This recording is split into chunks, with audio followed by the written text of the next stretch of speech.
નમસ્કાર દર્શક મિત્રો, નિર્માણ ન્યૂઝની વિશેષ રજૂઆત ઝીરો અવર કાર્યક્રમ સાથે હું છું યજ્ઞ ત્રિવેદી. દર્શક મિત્રો, આજે નિર્માણ ન્યૂઝની વિશેષ રજૂઆતમાં વાત કરવાની છે કે એક બાજુ ચીટરો પર હવે ક્યારે કાર્યવાહી કરવામાં આવશે તેને લઈને સવાલ યથાવત છે. વાત થઈ રહી છે સુરતની, તો સુરતના જે ટેક્સટાઇલના વેપારીઓ છે અને જે પેઢીઓ છે તેમને જે ઉઠામણીની તપાસ માટે એસઆઈટીની રચના કરવી એ જરૂરી છે અને તેની સાથે સુરતના ટેક્સટાઇલના વેપારીઓ આજે ગૃહમંત્રી હર્ષ સંઘવીની સાથે મુલાકાત કરવા માટે પહોંચ્યા હતા અને તમામ જે ગતિવિધિઓ છે ને જે અત્યારની પરિસ્થિતિ જોવા મળી રહી છે તેના લઈને ચર્ચા વિચારણા કરવામાં આવી હતી. સુરત ટેક્સટાઇલ માર્કેટની જ્યારે વાત થતી હોય તો ખૂબ જ મોટું માર્કેટ છે અને તેમાં પણ જે રીતે અલગ અલગ વેપારીઓ જે વેપાર કરતા હોય છે, પરંતુ તેમાં ઉઠામણાની જે અત્યારની પરિસ્થિતિ છે તે ઘણી બધી સામે આવતી હોય છે. ચીટરો જે વર્ષે ક્યાંક 200 કરોડથી પણ વધુના ઉઠામણા થાય છે તેવું પણ અત્યારે તો વેપારી કહી રહ્યા છે. ત્યારે વાત કરીએ અમદાવાદની, તો અમદાવાદમાં પણ જે રીતે કાપડ જે રીતે વેપારી માર્કેટ છે અને તેમાં પણ જે રીતે અલગ અલગ પરિસ્થિતિ જોવા મળતી હોય છે, પરંતુ તેમના દ્વારા પહેલેથી એસઆઈટીની જે તપાસની જે વાત છે અને તે એસઆઈટીને બેસાડી પણ દેવામાં આવી છે અને કાર્યવાહી પણ થઈ રહી છે. ત્યારે સુરતની વાત થઈ રહી હોય ત્યારે સુરતમાં હવે ક્યારે એસઆઈટીની રચના કરવામાં આવશે અને કેવી રીતની તપાસ હાથ ધરવી જોઈએ તેના લઈને પણ સવાલ યથાવત છે. આ તમામ મુદ્દાઓ પર આપણે ચર્ચા વિચારણા કરીશું. આ તમામ મુદ્દાઓ પર ચર્ચા વિચારણા કરવા માટે અમારી સાથે જોડી ગયા છે ગૌરાંગ ભગત કે જેઓ પ્રેસિડેન્ટ છે મસ્કતી કાપડ માર્કેટ મહાજન અને ન્યૂ ક્લોથ માર્કેટ અમદાવાદના, અને સાથે જ ચંપાલાલ બોથરા કે જેઓ federation of Surat textile traders એસોસિએશનના જે પ્રમુખ છે. જે આ બન્યું સૌથી પહેલાં તો સ્વાગત છે. સૌથી પહેલો પ્રશ્ન ચંપાલાલભાઈ આપને કે એક બાજુ જે રીતે સુરતમાં જે ઘણા બધા સવાલ ઊભા થઈ રહ્યા છે કે ક્યાંક અત્યારે જે ચીટરો અત્યારે જે ઉઠામણા કરીને ભાગી જતા હોય છે, એસઆઈટીની જે તપાસ થવી જોઈએ અને રચના કરવી જોઈએ તેવી પણ માંગ ઉઠવા પામી છે. શું છે અત્યારની પરિસ્થિતિ અને કયા પ્રકારની માંગ તમારા દ્વારા કરવામાં આવી છે? देखिए, सूरत कपड़ा बाजार आज पूरे हिंदुस्तान में सबसे सिरमौर है और वहाँ पे 65,000 ट्रेडर्स जैसे हमारे एसोसिएशन से जुड़े हुए हैं. वो प्रतिदिन 150 करोड़ रुपए का व्यापार करते हैं, यानी 4 करोड़ मीटर कपड़ा प्रतिदिन उत्पादन करते हैं और 1 करोड़ मीटर कपड़ा बाहर से लेके 5 करोड़ मीटर कपड़ा प्रतिदिन बनाते हैं. इस कपड़े का जैसे हमारा अपने कपड़े के अंदर 3 से 4 महीने का उधारी का जो बिजनेस रहता है, तो वो पहले व्यापार को व्यवहार से लोग देखते थे, एजेंट भी अच्छा होता था, व्यापारी भी व्यापार रख करके अपना व्यापार करता रहता था. परंतु पिछले 5-7 सालों से लोगों ने कानून की खामियों को ढूंढ करके और कोरोना के बाद में जिस तरीके से बदनीयती से, गलत मानसिकता से, लोगों का पैसा दबाने की नीति से कई लोगों का करोड़ों रुपए का पेमेंट जो है वो नहीं भेजने का मानसिकता दर्शाना शुरू कर दिया. अब हमने देखा कि कई व्यापारी जो छोटे मोटे व्यापारी है उनकी कंटिन्यू शिकायतें आ रही थी कि भाई साहब, कलकत्ता मंडी है कि दिल्ली मंडी है कि हैदराबाद मंडी है कि चाहे कोई भी बड़ी बड़ी मंडियां हैं, उनमें करोड़ों रुपए लोगों के रुक गए और उसमें किसी तरीके का कोई भी कानूनन लोगों को भय भी खत्म हो गया कि किसी तरीके की कार्यवाही होती नहीं है और लोगों के पैसे बचा लो, कोई फर्क पड़ने वाला नहीं है. तो ऐसा हमने सर्वे करवाया तो हमारा टेक्सटाइल, सूरत टेक्सटाइल का कोरोना के बाद और उससे पहले का करीब समझ लो 3 से 4 साल के पीरियड में कम से कम एक मंडी में 50 से 60 करोड़ रुपया इन व्यापारियों ने दबा रखा है. जो छोटे छोटे व्यापारी बेचारे रोड पे आ जाए, उनका कोई ट्रांजेक्शन घूम नहीं रहा, ऐसी स्थिति बन गई थी. हमने इनका सबके सर्वे करवा करके इनके डिटेल मंगवाई और डिटेल मंगवाने के बाद अहमदाबाद में जैसे गौरांग भाई भगत ने एसआईटी की रचना करके जो माहौल बनाया था उससे भी काफी रिजल्ट से हम प्रभावित थे. तो हमने आज हर्ष भाई संघवी से मुलाकात करके गृह राज्य मंत्री को बोला कि यहाँ भी इस तरीके का ये सारी फाइलें उनको दिखा के बताया कि लोग परेशान हैं और लोगों की गलत मानसिकता कानून मजबूत नहीं होने से जो इस तरीके से बनी है उसमें किसी तरीके से रुपया ये बचाने का या गलत मानसिकता आर्थिक अपराध करने का जो डेवलपमेंट हो रहा है वो व्यापार के लिए आगे जाके हेल्दी नहीं होगा. तो इस तरीके से चर्चा विचारणा करके आज हमने उनसे मांग की है कि इसमें स्पेशल इन्वेस्टिगेशन की टीम बने और हमें एसआईटी की रचना करें. साथ ही साथ कपड़ा बाजार के लिए टेक्सटाइल का अलग से थाना करें, क्योंकि जिस तरीके से केस आ रहे हैं उन केसों का निवारण कहीं पे भी हो नहीं रहा है और इन आपराधिकों का हौसला बुलंद होता जा रहा है. उसको कहीं ना कहीं लगाम लगाने के लिए आज हमने ये सारा रचना किया है. બિલકુલ ગૌરાંગભાઈ, આપની પાસે આવવા માંગીશ કે એક બાજુ જે રીતે સુરત ટેક્સટાઇલ માર્કેટ ખૂબ જ મોટું અને પ્રચલિત છે, સાથે અમદાવાદની વાત કરીએ, અમદાવાદમાં પણ જે ખૂબ જ મોટું ટેક્સટાઇલનું માર્કેટમાં જોવા મળતું હોય છે, તેમાં અત્યારે તો કેવા પ્રકારની જે તજવીજ હાથ ધરવામાં આવી રહી છે અને સાથે જે રીતે તપાસની વાત થતી હોય તો તપાસ અત્યારે કેવા પ્રકારની થતી હોય છે? સૌ પ્રથમ તો ગુજરાત સરકારને ધન્યવાદ કરવાના કે હોમ મિનિસ્ટર સાહેબ, આપણા ડીજી સાહેબ અને સીપી સાહેબ સાથે સાથે સેક્ટર 2 એ મળીને આ એસઆઈટી નું ગઠન ગયા ઓક્ટોબરમાં થયેલું છે, જેની ઓફિસ અમારા ન્યુક્લોઝ માર્કેટના પ્રાંગણમાં જ રાખેલી છે. સૌ પ્રથમ મહાજન જે છે એ મહાજનને સંકલનમાં રહીને એસઆઈટી ને કમ્પ્લેન આપવામાં આવે છે અને એ કમ્પ્લેન દ્વારા એસઆઈટી જે તે સ્ટેટની અંદર નોટિસ પણ આપે છે, રૂબરૂમાં પણ બોલાવે છે અને એના પગલે આ આખી જે વર્ષોથી જે આપણા પેમેન્ટો રોકાયેલા રહેતા હતા એ પેમેન્ટોની આવવાની શરૂઆત થઈ ગઈ. આજે અમારે ત્યાં અમદાવાદથી ઓછામાં ઓછી 700 થી વધુ કમ્પ્લેનો અમે એસઆઈટીમાં આપેલી છે. એમાં ફક્ત એક જ એફઆઈઆર કરી છે અને અમે દિલ્હીથી એફઆઈઆર કરીને ભાઈને અમદાવાદ લઈને આવ્યા. એ પછી દિલ્હીના 6 વર્ષ જૂના પૈસા પણ અમારે ત્યાં જમા થઈ ગયા અને લાખો કરોડો રૂપિયાની ઉઘરાણી થઈ છે. આ રીતે એસઆઈટીની જે કામગીરી જે છે એ ખરેખર વખાણવા લાયક છે, કારણ કે અમારી પાસે કોઈ બી કાનૂન નથી એવો કે અમે માલ ઉધારમાં વેચીએ અને અમારા પૈસા આવશે જ અને ક્યારે આવશે એની કોઈ સિક્યોરિટી નથી. આજે બિઝનેસની અંદર એક ડર થોડો ઘણો જે છે એ પોલીસનો ડર છે, બાકી તો હવે ભગવાનનો ડર કોઈને રહ્યો નથી.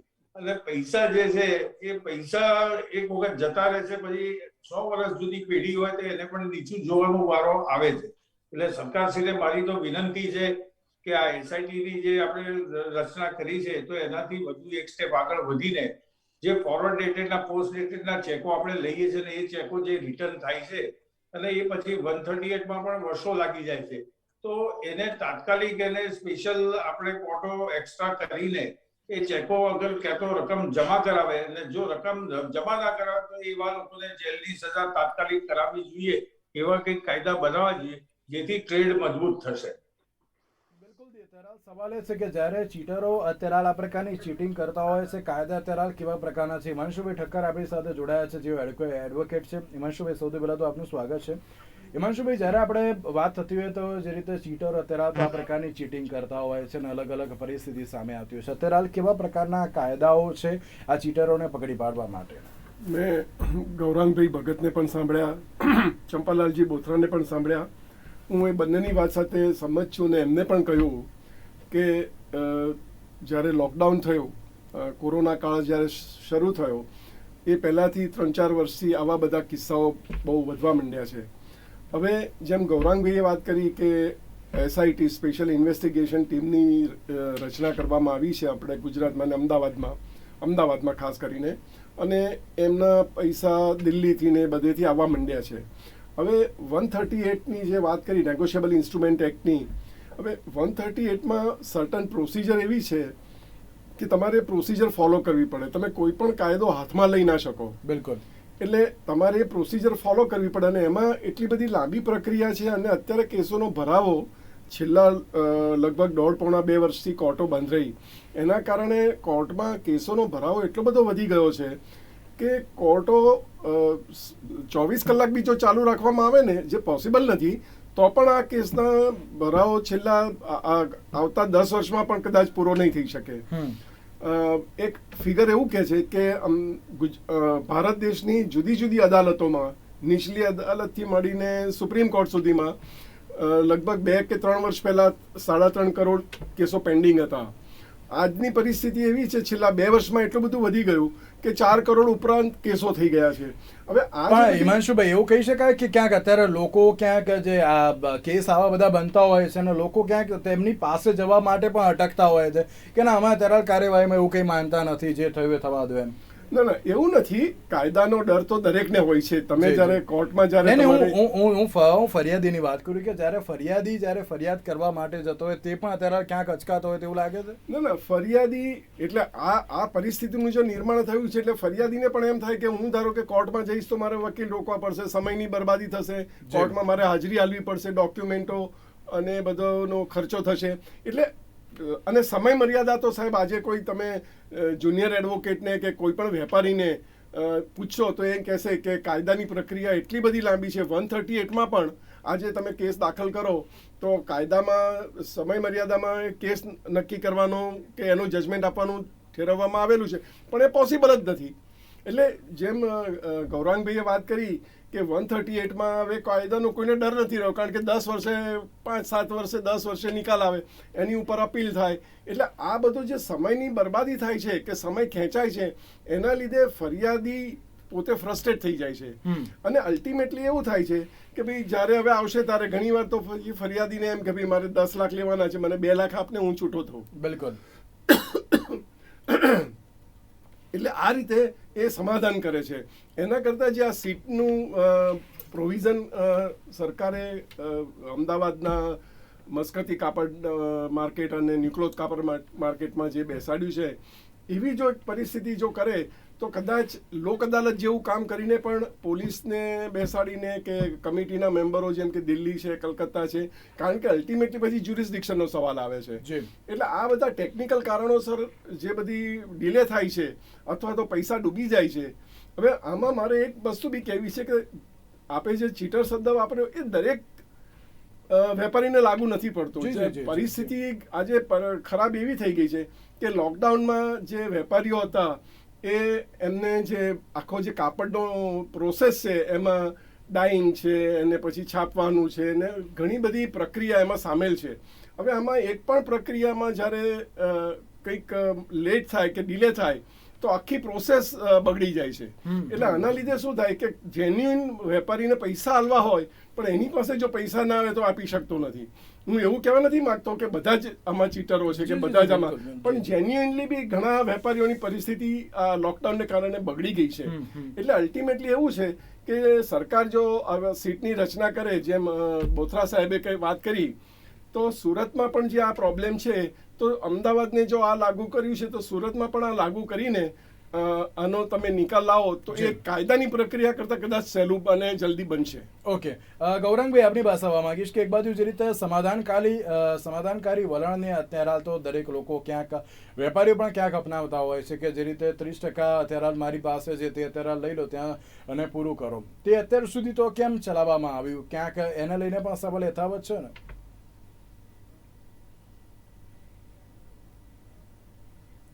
પણ હું એક વસ્તુ ચોક્કસ આપને જણાવું, આ 30% તમે જે કહો છો મને એ વાત તમારી સમજમાં ના આવી, પણ યુઝ્યુઅલી મહાજન જે છે, મહાજનની અંદર એક અમારી લવાદ કમિટી પણ છે. ઘણા બધા કેસો અમારી લવાદ કમિટીમાં પણ શોર્ટ આઉટ થયા છે. અમે લોકો બેંગ્લોર છે, દિલ્હી છે, લોકલ છે, એમાં 2-2 કરોડ એક જણ પાર્ટીમાં પૈસા બાકી હતા છેલ્લા 1.5-2 વર્ષથી, એ પણ અમે લોકો સમજાવટથી વસૂલ કરી શક્યા છે. સાથે સાથે એસોસિએશનને સાથે રાખીને પણ અમે લોકો વસૂલ કરી શક્યા છે. આજે પણ હું અત્યારે આપની સાથે વાત કરું છું, હું કલકત્તા આવેલો છું, કલકત્તાની અંદર એસોસિએશનને પણ મળ્યો છું, એમની સાથે પણ ચર્ચાઓ કરીને કેવી રીતના આપણે કલકત્તાના વેપારીઓની પાસેથી પૈસા મેળવી શકીએ એની પણ અમે લોકોએ અંદર ચર્ચા કરી છે. અમુક ઠરાવો નક્કી કર્યા છે કે ભાઈ એમના એસોસિએશનમાં ને અમારા એસોસિએશનમાં કોમન ઠરાવ થાય અને પછી એ બધી જ પાર્ટીઓ અને કંટ્રોલમાં તો જ આવી શકે એવું અમને જણાય છે. એટલે ઘણી વખત કેવું થાય છે કે કોઈ પાર્ટી, જેમ વકીલ સાહેબે કીધું એ મુજબ, કોરોના કાળની અંદર આજે દરેક માણસ કઈ કાપડ પોતાના ઘરે મૂકી નથી રાખતો. હવે એ આગળ કાપડ વેચે પણ એના ફેમિલીની અંદર પણ આજે એમ સમજો કોઈ પ્રોબ્લેમ આવ્યો. અમારો કાપડનો જે બિઝનેસ છે વર્ષોથી, એમ સમજો કે 100 વર્ષથી ઉધારમાં જ અમારું કામ ચાલે છે. એટલે કહેવાનો મતલબ અમારા જે અહીંયાના અમદાવાદ, સુરત જે રોજનું 10 કરોડ મીટર કપડું રોજનું ડિલિવરી કરે છે, અમારા કાપડને અમારી મૂડીથી જે વેપારીઓ આગળ કામ કરીએ એમાં પોતાનો ઘરખર્ચથી લઈને રોજગાર આપતા હોય તો રોજગારીના પૈસા કે એમના ઘરના મકાનો કે લગ્ન, આ તમામે તમામ વસ્તુ જે છે એ અહીંયા આપણા પેમેન્ટોમાંથી જ થાય. આ મોટા ભાગે આ વર્ષોથી અમે જોઈ રહ્યા છે અને આ બિઝનેસ ચાલી રહ્યો છે અને આ એક પ્રકારનું રોલિંગ થઈ રહ્યું છે. પણ આ રોલિંગની અંદર આપ જો છો કે છેલ્લા 3-4 વર્ષથી આ રોલિંગ વારંવાર અટકાતું જાય છે. જેમ કે આજે કોવિડ 1-2 થયું કે પહેલા જીએસટી, જેમાં અમારે રોટી કપડા મકાન તો અમારે કોઈ ટેક્સ નતો, પણ અમારે જીએસટી નો ટેક્સ 2017 થી લાગુ પડ્યો. એટલે કહેવાનો મતલબ અમારા ટર્નઓવરો રોકાય. આર્થિક જયારે ઘડિયાળ બંધ થતી હોય છે ત્યારે આ બધી પ્રોબ્લેમો વધતી જાય છે. એટલે આની અંદર અમુક પાર્ટીઓનું અમુક વખત સેટલમેન્ટ પણ કરવું પડે છે. જીન્યુન એને લોસ થયો હોય કે એને કોઈ ઘરની અંદર મોટા ભાગના 2-3 માણસો ગુજરી ગયા હોય તો એવે વખતે મહાજનની અંદર જો એ લોકોની વિનંતી આવતી હોય અને જો કમિટી મેમ્બરોને યોગ્ય લાગે તો એની અંદર આપણે સેટલમેન્ટ કરી શકીએ. બાકી તો રૂટીન. હાજી જી જી જી જી જી જી કન્ટિન્યુ. કહેવા મતલબ રૂટીનમાં તો આજે તમે સમજો કે આ જે ચંપાલાલજીએ પણ વાત કરી છેલ્લા 4-5 વર્ષ, આ 2013 થી આવા પ્રોબ્લેમો સ્ટાર્ટ થયા. આ પહેલા આટલા બધા સિરિયસ પ્રોબ્લેમો નતા હોતા, પણ અત્યારે તો આપ સમજો કે અમારે ત્યાં 4-5 જાતના બિઝનેસ છે, જેમ કે શૂટિંગ છે, કોટન શર્ટિંગ છે, ડ્રેસ મટીરિયલ છે, કુર્તીઝ છે. તો આ બધા બિઝનેસની અંદર જોતા એવું લાગે છે કે આજે 1000 કરોડથી વધુ રૂપિયાના તો ખાલી પોસ્ટ ડેટેડ ચેક લોકો પાસે પડી ગયા છે. જે પૈસા તો હજુ એની તારીખ ક્યારે આવશે એ બી ખબર નથી, અને એ તારીખ વાઇઝ જતી બી રહી હશે. વેપારીઓ આની અંદર કશું કરી શકતા નથી. આજે તમે જોવો છો કે જીએસટી ની અંદર એક્સ માણસનો ફોટો હોય છે અને એની અંદર એનું એડ્રેસ હોય છે, અને વાય માણસ ખરીદ કરવા આવે છે. આની અંદર એજન્ટનો રોલ બી બહુ મોટો છે, અને વેપારીઓ સમજ્યા વગર એમની પ્રિમાઇસીસ જોયા વગર ડિલિવરી કરી દે છે, એમાં વેપારી બહુ બનતો હોય છે. એવા બી કિસ્સાઓ અમારી પાસે આવે છે. કહેવાનો મતલબ મુદ્દો શું છે કે આ કામ જે છે બહુ ચીવટથી કરવાની જરૂર છે આગળના સમયમાં. બિલકુલ જી. ચંપાલાલભાઈ, આપની પાસે આવવા માંગીશ કે આજે જે રીતે તમે ગૃહમંત્રીને આજે એક રજૂઆત કરી છે, આની પહેલા કઈ કઈ રજૂઆત કરવામાં આવી હતી પહેલા પણ? देखो, वर्ष 2017 में भी हमने इसमें विजय भाई रूपाणी जी जब मुख्यमंत्री थे गुजरात सरकार के, तभी प्रयास करके क्राइम प्रोटेक्शन सेल की हमने रचना करवाई थी. उसमें उन्होंने 25 लाख से ऊपर का जो भी चीटिंग केस हो तो उसका अलग से सेल बना करके और हमें दिया था. परंतु उसमें जिस तरीके का इन्वेस्टिगेशन होना चाहिए था या उसमें जो ऑफिसरों को अपॉइंट करना था, स्टाफ की कमी से उस सेल को पूरी रूप से वो लागू नहीं कर पाए और हमें कोई बेनिफिट नहीं हुआ. हमने बार बार डिमांड भी की कि भी इसको कार्यरत करो, परंतु वो सेल जरूर बन गया, परंतु उसमें कोई लंबा काम नहीं हुआ. उसके बाद धीरे धीरे सलाबतपुरा या कोई भी पुलिस थाना जो लगता है, उस सारे पुलिस थानों में तो मतलब आज प्रतिदिन अगर 15-20 एप्लीकेशन भी एफआईआर अगर लिखे तो मेरे हिसाब से उस थाने में उस एफआईआर पे आगे काम होने वाली परिस्थिति नहीं है स्टाफ की वजह से. तो आज हमने बार बार इनको अलग से टेक्सटाइल के लिए थाना देने के लिए भी कहा है. क्राइम प्रोटेक्शन सेल जो बना है उसमें स्टाफ वगैरह की भर्ती करके उसका भी अगर टेक्सटाइल के व्यापारियों को लाभ मिले या डायमंड के व्यापारियों को लाभ मिले उसके लिए भी बात की है. साथ ही परंतु पिछले 3-4 सालों से जिस तरीके से पूरे हिंदुस्तान की मंडियों के व्यापारियों की मानसिकता की पैसा जिसका है दबा दो, किसी का कोई कानून बिगाड़ नहीं सकता, ये जो मानसिकता व्यापार की व्यवहारिक नीतियां जो थी उनसे हट करके जो मानसिकता डेवलप हो गई अलग अलग जगह से, उसको कहीं ना कहीं अगर दंडित नहीं किया जाएगा, कानून का भय नहीं मिलेगा, तब तक इस व्यापार में क्योंकि 3 से 4-5-6 महीने की उधारी वाला ये बिजनेस है, उसमें इन लोगों ने लोगों से अलग अलग लोगों से कपड़ा देने वालों से कहीं ना कहीं अहमदाबाद, बॉम्बे, सूरत कहीं पे भी लेकर के खुद करोड़ों रुपए बना देते हैं और व्यापारी को कहीं ना कहीं बेचारे को अड़चन में डालते हैं. तो कानून का भय पैदा करना जरूरी है. तो इसके लिए हम कंटिन्यू चाहे क्राइम प्रोटेक्शन सेल की रचना हो, अलग थाने की रचना हो, आज एसआईटी की रचना के लिए भी हमने निरंतर इसके लिए आर्थिक अपराधों को रोकने के लिए प्रयासरत रहे हैं. और हमारा एसोसिएशन इसमें अलग अलग मंडियों के व्यापारियों की अलग अलग एसोसिएशनों को भी पत्र लिख करके वहां से भी कई बार उनकी हेल्प लेते हैं. परंतु जो कानून का भय खत्म हो गया है वो कहीं ना कहीं पैदा करना पड़ेगा, इसमें कोई दोहराय नहीं. ચંપાલાલભાઈ, એક બાજુ જે રીતે એસઆઈટીની તમે માંગ કરી છે ના એસઆઈટીની રચના થવી જરૂરી છે, એ હજુ હોમ મિનિસ્ટરની જોડે તમે વાત કરી છે, હજુ રચના કરશે, પરંતુ અત્યારે વેપારીઓ સજાગ થાય તેના માટે તમારા ફેડરેશન દ્વારા અથવા તો ટેક્સટાઇલ માર્કેટ દ્વારા કોઈ નિયમો બનાવવામાં આવ્યા છે કે શું? पहले से हम पंच लवाद के हिसाब से पंचायत करते हैं. कई लोगों के ऐसे मुद्दे आते हैं, आपसी दोनों पक्षों को सुन करके अगर उसकी जेन्युइन मजबूरी बनी है तो उसमें आगे पीछे के चेक लेकर के समय दे करके उस व्यापार को व्यवहारिक रूप से कहीं ना कहीं सेटल करवा करके बात करते हैं. परंतु जो अभी हमने देखा है कि उस तरीके का जो आदमी के अंदर व्यापार में व्यवहार रखने का नीति है वो तो टेबल पे बैठ के बात करता है, परंतु जिसकी मानसिकता ही गलत हो गई आर्थिक अपराध करने की, वो तो व्यापारी को यहाँ भी कर लिया कि आप हमारा क्या बिगाड़ लोगे, जो तुम्हारे से हो सकता है वो कर लो. इस तरीके का जो पूरा माहौल डेवलप हो रहा है उसको कानून के बगैर रोकना मुश्किल है. और इसीलिए कहीं ना कहीं कानून को आर्थिक अपराधों पे बहुत बड़ा काम करके, क्योंकि जैसे जैसे डिजिटल होता जा रहा है वैसे वैसे अपराध भी डिजिटल माइंड से आगे बढ़ रहा है. तो इसको रोकने के लिए सरकार को बहुत बड़े कानून में बदलाव ला करके और हमें कहीं ना कहीं प्रोटेक्शन देना पड़ेगा. નાણાકીય કાર્યવાહીની જ્યારે વાત થતી હોય ને હિમાંશુભાઈ, ક્યાંક અત્યારે જે પણ અત્યારે તો આ પ્રકારની જે કાર્યવાહી કરતા હોય છે તેમની સામે એક દાખલારૂપ કાર્યવાહી થવી પણ જરૂરી છે, ને ક્યાંક કાયદાનો જે ડર જ ના રહેતો હોય તેવું લાગી રહ્યું છે ઉપરથી. તો એટલે હું તમને કહું કે આપણે જો એક વિજય માલ્યા છે અત્યારે 9,000 કરોડ કે 7,000 કરોડનું જતા રહ્યા છે, આજે એમને લાવવામાં પણ આપણી સરકાર ફાંફા મારી રહી છે. બહુ સાચા શબ્દોમાં કહું તો પ્રયત્ન ચોક્કસ કરે છે, પરંતુ કાનૂની પ્રક્રિયા એટલી બધી જટિલ છે કે કોઈ પણ માણસ જ્યારે આજે બેંકોના પૈસા કે વેપારીઓના પૈસા લઈને જતા રહે છે તો એ કાયદાની જટિલ પ્રક્રિયા એટલી લાંબી છે કે એને પકડીને લાવવો અને એને સાબિત કરવું કે આને અમારા પૈસા લઈ લીધા છે કે કરી દીધા. હવે આજ ધારો કે બેંકોએ જે પૈસા ધીર્યા હોય તો એની બી પ્રક્રિયા બહુ લાંબી છે. પરંતુ હું આજે તમને વાત કરું કે હું આજે જ ભદ્ર સિટી સિવિલ કોર્ટમાં ઓફિશિયલ રિસીવર એટલે જે નાદારીના કેસો થાય છે તો હાલમાં અત્યારે મેં ત્યાં પૂછ્યું કે તમારી પાસે કેટલા કેસ પેન્ડિંગ છે, તો મને કહ્યું કે 12 થી 15 કેસો નાદારીના પેન્ડિંગ છે. આનો અર્થ એ થયો કે આખા અમદાવાદમાં આટલું એ બિઝનેસ સેન્ટર છે અને એમાં ખાલી 15 કેસો નાદારીના પેન્ડિંગ છે, જે બહુ નેગ્લિજિબલ કહેવાય. હવે સવાલ એ આવે છે કે જેમ ચંપાલાલજીએ વાત કરી કે પ્રોટેક્શન સેલ, પોલીસ પ્રોટેક્શન કે એની એક રચના કરો, પરંતુ મારે ચંપાલાલજીને કહેવું છે કે ચંપાલાલજી ભલે પોલીસ પ્રોટેક્શન કરે પણ અલ્ટિમેટલી તો એ વસ્તુ કોર્ટમાં જ જવાની છે. એટલે કોર્ટની જે પ્રક્રિયા છે એ પ્રક્રિયા એટલી બધી લાંબી છે અને એમાં મુદતો પડે. તમારો કેસ 1+1, તમે જેમ માલ આપ્યો છે એની સામે પૈસા લેવાના છે, તમે બિલ આપ્યું છે, આટલી સિમ્પલ પ્રક્રિયાને સાબિત કરતા પણ વર્ષો નીકળી જાય છે. એટલે આપણી જે બી પ્રથા અત્યારે આપણી ન્યાયિક પ્રક્રિયા છે એ એટલી બધી લેન્ધી છે. હું તમને એક દાખલો આપું કે કન્ઝ્યુમર પ્રોટેક્શન એક્ટ 1986માં હતો, જે 2019માં નવો એક્ટ આવ્યો કન્ઝ્યુમરમાં. એમાં પ્રોવિઝન છે કે 90 દિવસમાં આ ફરિયાદનું નિરાકરણ લાવવું, ગ્રાહકનું ફરિયાદનું.